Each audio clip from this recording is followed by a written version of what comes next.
Hello dear students, must welcome to my YouTube channel on vectors physics. चलिए आज हम लोग स्टार्ट करते हैं वेक्टर्स फिजिक्स का यानी लेक्चर नंबर 2 में आपका बहुत स्वागत है। चलिए आज हम लोग बात करते हैं यानी हमारे फंडामेंटल फोर्सेस ऑफ नेचर। ठीक है, तो यानी फंडामेंटल फोर्सेस ऑफ नेचर जो है यानी हमारे नेचर को क्यों ज़रूरत है और वो फंडामेंटल फोर्सेस कौन कौन से हैं इसके बारे में हम लोग आज स्टडी करते हैं। ओके, तो सबसे पहले बात यहाँ से क्वेश्चन ये आ रहा है कि यानी फंडामेंटल फोर्स जो होता है वो नेचर के लिए क्यों जरूरी है, अगर नहीं होता तो क्या होता है। ठीक है, तो सबसे पहले बात यह कर दें फंडामेंटल फोर्स को यानी नेचर के लिए इसलिए ज़रूरत है ताकि हमारे पूरा यूनिवर्स को यानी बैलेंस करके मेंटेन करके रखने के लिए। ठीक है, अगर जैसे मान के चलिए अगर हमारे इस यूनिवर्स में यानी अगर हमारे ये इस यूनिवर्स में अगर ग्रेविटेशनल फोर्स अगर नहीं होता तो क्या होता है। तो अगर ग्रेविटेशनल फोर्स अगर नहीं होता तो क्या होता है, तो हमारा जितना भी अर्थ सरफेस पर जितना भी ऑब्जेक्ट दिखाई दे रहा है वो सब हमारे क्या करता है, अर्थ के यानी सरफेस पर फ्लोट करने लगता है यानी तैरने लगता है। इसलिए यानी फंडामेंटल फोर्स जो होता है यानी नेचर को बैलेंस करने के लिए यानी बहुत ज़रूरत है। ठीक है, और ये जो फंडामेंटल फोर्सेज जो होता है वो मेनली कितना होता है, 4 टाइप्स का होता है। पहला क्या है, जो पहला है आपका gravitational force, electromagnetic force, strong nuclear force और वीक न्यूक्लियर फोर्स। ठीक है, ये 4 टाइप्स का जो फोर्स है इसका हम लोग एक्सप्लेनेशन करेंगे और हम लोग जानेंगे इसमें चारों फोर्स का मैग्नीट्यूड क्या है और इसमें सबसे स्ट्रॉन्गेस्ट फोर्स कौन से और सबसे यानी वीकेस्ट फोर्स कौन से। तो अब हम लोग बात करते हैं यहाँ से यानी ग्रेविटेशनल फोर्स। तो जैसे कि आप जानते हैं कि ग्रेविटेशनल फोर्स होता है, ग्रेविटेशनल फोर्स हम लोग कहाँ पर यूज करते हैं, तो gravitational force is the natural gravitational force is mutual attraction between two object, यानी दो ऑब्जेक्ट के बीच का जो म्यूचुअल अट्रैक्शन जो होता है उसके बीच ग्रेविटेशनल फोर्स होता है। और ग्रेविटेशनल फोर्स का जो रेंज जो होता है अप टू इन्फिनिटी, यानी हमारे यूनिवर्स में अगर कहीं पर अगर 2 ऑब्जेक्ट रखते हैं तो उसके बीच जो फोर्स लगेगा वो ग्रेविटेशनल फोर्स होगा और ये 2 ऑब्जेक्ट के बीच लगता है। अब हम लोग बात करते हैं यहाँ से इलेक्ट्रोमैग्नेटिक फोर्स। तो इलेक्ट्रोमैग्नेटिक फोर्स जो होता है यहाँ पर इसका नाम से ही पता चला है ये चार्ज पार्टिकल के बीच लगने वाला फोर्स होता है और ये भी क्या है, फंडामेंटल फोर्स है। और इसका भी रेंज जो होता है वो यानी इन्फिनिटी होता है, यानी हमारे यूनिवर्स में कहीं भी ये लागू हो सकता है। ये होगा किसके लिए, तो ये चार्ज पार्टिकल के लिए। ठीक है, अब कह रहा है उसके बाद कह रहा है यहाँ से हम लोग बात करेंगे स्ट्रॉन्ग न्यूक्लियर फोर्स। अब जो कह रहे हैं यहाँ से स्ट्रॉन्ग न्यूक्लियर फोर्स जो होता है ये कहाँ पर लागू होता है, तो स्ट्रॉन्ग न्यूक्लियर फोर्स जो होता है यानी एटम के सेंट्रल पार्ट को क्या बोलते हैं, न्यूक्लियस। तो न्यूक्लियस के अंदर क्या रहता है, प्रोटॉन प्लस न्यूट्रॉन। तो ये जो प्रोटॉन और न्यूट्रॉन जो रहता है उसको हम लोग न्यूक्लियस बोलते हैं, यानी इसी न्यूक्लियस के बीच जो लगता है फोर्स उसको हम लोग बोलते हैं स्ट्रॉन्ग न्यूक्लियर फोर्स। ओके, चलिए अब नेक्स्ट जो होता है वो फोर्स जो है आपका वीक न्यूक्लियर फोर्स। यानी वीक न्यूक्लियर फोर्स जो होता है जैसे रेडियो एक्टिविटी में हम लोग यूज करते हैं, जैसे अब बीटा डीके होता है तो बीटा डीके में होता है इसमें हम लोग जो फोर्स लगता होगा है वीक न्यूक्लियर फोर्स। और बीटा डीके से क्या होता है, उसमें से कुछ पार्टिकल्स निकलता है यानी चार्जलेस, वो क्या है वो क्या है, न्यूट्रिनो है, सॉरी एंटी न्यूट्रिनो नहीं है, न्यूट्रिनो पार्टिकल्स वहां से निकलता है। तो ये हमारे 4 यानी फंडामेंटल फोर्सेस ऑफ नेचर्स के हैं और इसके बारे में हम लोग कुछ यहाँ से जानेंगे। चलिए तो अब हम लोग यहाँ से आगे बढ़ते हैं, इसके बारे में फंडामेंटल फोर्स का यानी फोर्स जो है नेचर्स का कौन कितना स्ट्रांग है, किसका मैग्नीट्यूड कितना है, इसके बारे में हम लोग पढ़ते हैं। ओके, चलिए तो इसको हम लोग यहाँ इरेज करते हैं। हाँ, एक तो चीज़ भूल गए थे यहाँ से कि जो यानी इलेक्ट्रोमैग्नेटिक फोर्स जो होता है ये क्या है, अप टू इन्फिनिटी, मतलब इसका भी रेंज जो होता है ग्रेविटेशनल फोर्स के जैसा ही होता है, इसका भी रेंज इन्फिनिटी होता है। और अगर स्ट्रॉन्ग न्यूक्लियर फोर्स तो इसका जो रेंज जो होता है 10⁻⁻15 मीटर का ऑर्डर होता है, यानी न्यूक्लियस जो होता है उसके साइज का। अब रह गया वीक के न्यूक्लियर फोर्स, तो ये जो होता है इसका ऑर्डर जो होता है 10⁻⁻16 मीटर का होता है। ठीक है, चलिए अब हम लोग बात करते हैं यहाँ से कि इसका मैग्नीट्यूड के बारे में कि कौन फोर्स जो है कितना स्ट्रांग है कितना वो वीक है, उसके बारे में यहाँ से बात करते हैं।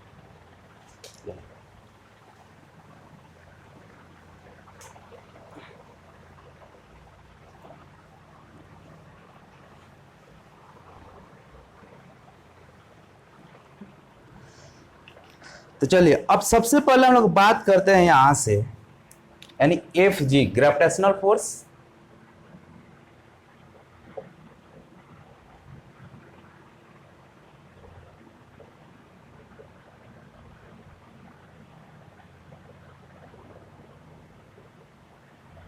अब इसमें कह रहा है 1,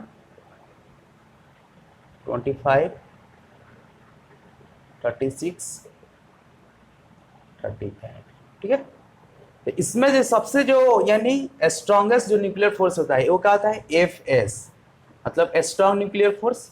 उसके बाद क्या हो गया यहाँ से, इलेक्ट्रोमैग्नेटिक फोर्स।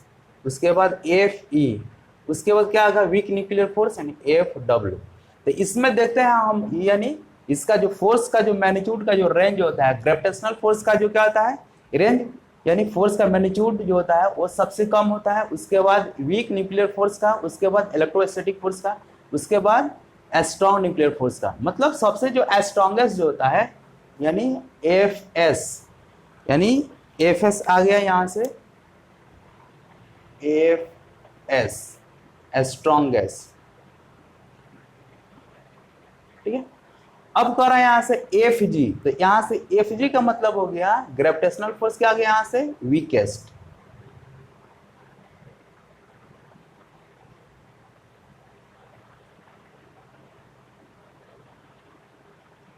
ठीक है, चलिए तो अब कर रहे हैं यहाँ से, तो यानी सबसे ज्यादा जो होता है यानी ग्रेविटेशनल फोर्स का हो गया स्ट्रॉन्ग, और सॉरी ग्रेविटेशनल फोर्स वीक हो गया, और यहाँ पर क्या हो गया आपको स्ट्रॉन्ग न्यूक्लियर फोर्स का हो गया सबसे ज्यादा होता है मैग्नीट्यूड। चलिए अब कर रहे हैं यहाँ से कि इसके बारे में, ये तो हो गया यानी मैग्नीट्यूड के बारे में। अब हम लोग बात करते हैं यहाँ से कुछ ग्रेविटेशनल फोर्स और इसको इलेक्ट्रोमैग्नेटिक फोर्स जो होता है उसके बारे में कुछ हम लोग कंपेयर करते हैं यहाँ से। तो अब कर रहे हैं यहाँ से, इसको आगे उतार लीजिए, फिर उसके बाद हम लोग आगे बढ़ते हैं यहाँ से। चलिए अब कह रहे हैं यहाँ से कि जो यानी ये जो फोर्स जो होता है यानी आपका इलेक्ट्रोमैग्नेटिक फोर्स और ग्रेविटेशनल फोर्स, उसके बारे में हम लोग बात करते हैं, उसका फार्मूला का, और कैसे डिपेंड करता है, किस चीज़ पर डिपेंड करता है, इसके बारे में भी हम लोग बात करेंगे यहाँ से। चलिए तो अब कह रहे हैं यहाँ से कि ये जो हो गया, जैसे मान के चलिए ये हो गया आपका Fg ग्रेविटेशनल फोर्स, तो Fg इक्वल टू कितना हो गया आपका G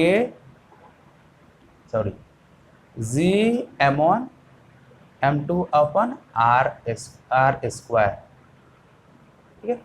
तो अब कह रहे हैं यहाँ से, तो ये जो फोर्स जो होता है ये कहाँ पर लगेगा, तो ये हो गया आपका m1 और ये m2 के बीच, और इसके बीच का डिस्टेंस कितना है r, ठीक है। तो अब कह रहे हैं यहाँ से कि ये जितना भी जो फोर्स जो होता है, अब कह रहे हैं यहाँ से ग्रेविटेशनल फोर्स कैसे पर डिपेंड कर रहा है, 1/r स्क्वायर, ठीक है। मतलब इसके r के यानी इनवर्स जो स्क्वायर, यानी इसको इनवर्स स्क्वायर भी कह सकते हैं, close inverse square, inverse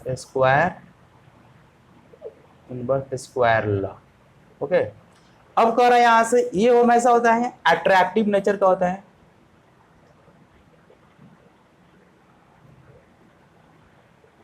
okay. अब कह रहा है यहां से ये जो होता है सबसे वीकेस्ट होता है, वीकेस्ट फोर्स। चलिए अब कह रहे हैं यहां से ये हो गया आपका सेम जो ये जो ग्रेविटेशनल फोर्स जो होता है, अब इसके बारे में हम लोग पढ़ेंगे यहाँ से। ग्रेविटेशन एक चैप्टर है, उस चैप्टर में हम लोग पूरा डिटेल पढ़ेंगे, किसके बारे में, ग्रेविटेशन के बारे में। यहाँ पर जी क्या है, ये कांस्टेंट है, इसका वैल्यू कितना है, टोटल A to Z पढ़ेंगे। यहाँ पर हम लोग केवल नॉर्मल यहाँ से डिफाइन करेंगे, यानी इस फोर्स के बारे में। अब करें यहाँ से, अब हम लोग बात करते हैं यहाँ से यानी इलेक्ट्रोमैग्नेटिक फोर्स के बारे में। तो ये जो इलेक्ट्रोमैग्नेटिक फोर्स जो होता है ये क्या होता है, तो Fe के Q1 Q2 अपन R स्क्वायर, ठीक है। तो K का वैल्यू कितना आ गया, 1/4 पाई एप्सिलॉन नॉट, ठीक है। और इसको ऐसे भी करते 9 × 10⁹ न्यूटन मीटर स्क्वायर पर कूलम स्क्वायर, ठीक है। ये इसका यूनिट हो गया। तो अब करें यहाँ, अब ये जितना भी जो कांस्टेंट दिया है फोर्स, इस सब हम लोग 12th में पढ़ेंगे, यहाँ से पूरा डिटेल में पढ़ेंगे। अभी हम लोग नॉर्मल बात करें यहाँ से। तो अब ये जो इलेक्ट्रोस्टैटिक फोर्स जो है वो क्या चीज पर डिपेंड करता है, 1/AVr² पर डिपेंड कर रहा है, क्योंकि ये भी जो फोर्स जो होता है दो चार्ज पार्टिकल्स के बीच लग रहा है, ठीक है।